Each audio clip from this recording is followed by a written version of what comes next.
guys, my name is Monica, and I am the first negative, and I will be refuting Jocelyn's or the affirmative's claim of the how the police militarization is a bad thing. So, first off, my first claim is going to be that negative depictions of the police is over-sensationalized in the media. So yes, I agree that there's going to be a few bad apples, and a lot of this is brought to the media in attention because the media tends to focus more on the negative stories, draw more attention, draw more ratings to it. The affirmative claims that it's a negative thing that the citizens see police as soldiers. However, generally, people tend to see soldiers as the protectors. We spend so much money on defense, and we want our troops home because they are out there and they're risking their lives, just like how police enforcement are as well. They're just doing that at home.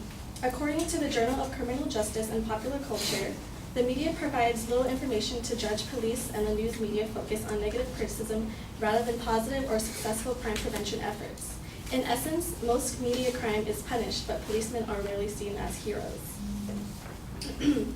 Another point I'd like to bring up is that there are other causes, such as racial tensions or racial profiling, and the lack of punishment on law enforcement are a more probable cause of the abuse of power, not the equipment from the 1033 program themselves.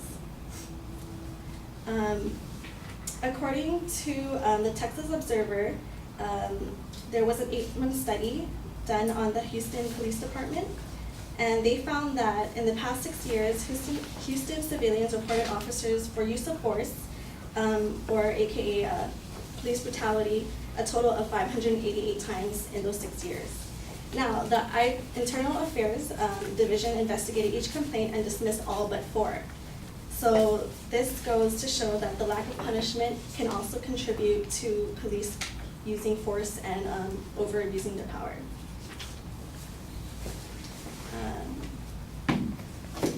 Also, police brutality has existed long before the 1033 program even existed, or even came about. And it's just not really shown in the media because only until now where they're showing with weapons and showing that they're protecting themselves is only now that people are beginning to criticize the police department. Also, Internal Affairs only sustained just only 2% of the 706 police abuse complaints in the past 6 years, according to department records of the Observer obtained through public information request. According to the racial tensions and profiling, I'd like to bring up that in an article done by U.S. News and World Report, they found that the Dallas Communities Organizing for Change found that in the years from 2002 to 2013, they found that there was a disproportionate number of Blacks and Hispanics that were victims to police violence, such as shootings and them getting pulled over. So as the affirmative suggested, yes, there is a disproportionate representation, but that's more based on the racial tensions and not on police having the 1033 equipment. I'd like to bring up the example about Ferguson, which many of you probably might have heard. So yes, they did have the 1033 equipment on them, but however, racial problems in Ferguson have been deeply rooted for over 100 years.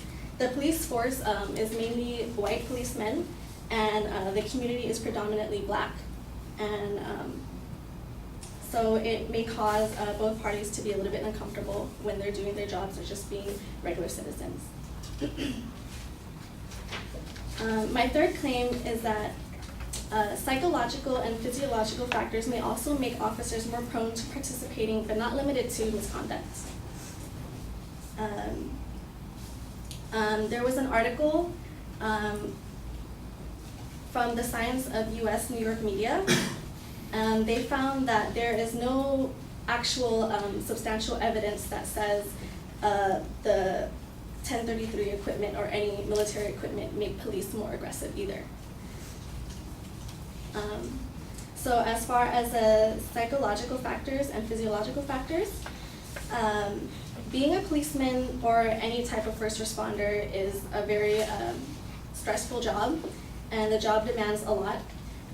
One of them requires that police officers need to have an emotional dissonance. So they are required, because they usually see a lot of graphic and they deal with a lot of disturbing things, dangerous experience as well.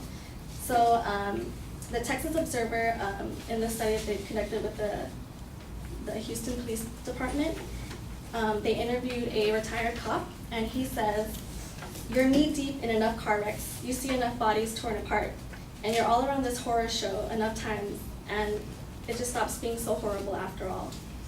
You're around a lot of people who are in horrific, awful, horrible pain and suffering."